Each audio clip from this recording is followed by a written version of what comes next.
তো আসসালামু আলাইকুম গাইস, কি অবস্থা সবার? আসলে সবাই ভালো আছেন। তো আমিও ভালো আছি। তো আমরা চলে যাচ্ছিলাম পৃথিবীর বুকে ভিডিও বানাবির। আমরা তো যার মতো শেষে উঠে গেলাম, কিন্তু কাকা আর উঠতে পারে না। কাকা পরে করলাম যে পাঁচিল দিয়ে ওঠো, তো পাঁচিল দিয়ে উঠলি। ওঠার পরে আমরা সব ভিডিও বানাবে চলে গেলাম। তো আপনারা সবাই দেখেন। আমার হাতে বন্দুক ছিল, তো বন্দুক নিয়ে আমি একটু পোস্ট পাস লিখছিলাম।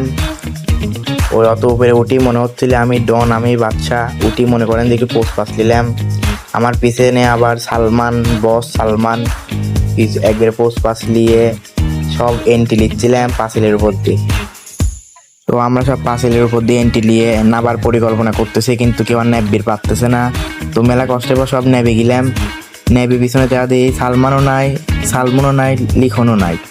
যার মতো শেষে গেছে চলি আগে। তো আমরাও দেরি করলাম না, পিস পিস চলে যাচ্ছি, ভিডিও বানানোর স্পটে যাচ্ছি। মনে করেন যে পোস্ট পাস তো রং হবেই। জায়গাটা কোনে কেউ যদি চেনেন তাহলে কমেন্টে জানান। এটা তো চেনার মতো জায়গাও লাগে দিই। তো তারপর আমরা একটু হাঁটতে হাঁটতে গুটি গুটি পায়ে হাঁটতে হাঁটতে চলে গেলাম প্লেসে। যাই দেখি সালমান আর সালমান তো সেই পোস্ট, দুজন পোস্ট নেওয়া শুরু করছে। তো আমিও দেরি করলাম না, আমি আর লিখন একটু পোস্ট পাস নিলাম। ক্যামেরার সামনে এসে পোস্ট পাস লিখছিলাম, একটু পোস্ট পাস নেওয়া হয়ে গেল। তো ভিডিও বানানোও শেষ। আপনারা সবাই আমাদের চ্যানেলে ভিডিও পাওয়া যাবেন। তো এই চ্যানেলে না পেলে অন্য চ্যানেলেও পেতে পারেন। আমাদের অন্য আরেকটা চ্যানেল আছে, ওই চ্যানেলে আমরা এখন থেকে রেগুলার ভিডিও দেই। তো ওই চ্যানেলেও ভিডিও পেতে পারেন, এই চ্যানেলেও ছাড়বো ইনশাল্লাহ। তো তারপর ভিডিও বানানো শেষ হয়ে গেল, আমরা সবাই চলে গেলাম হেনতেন ভিডিও মেরে।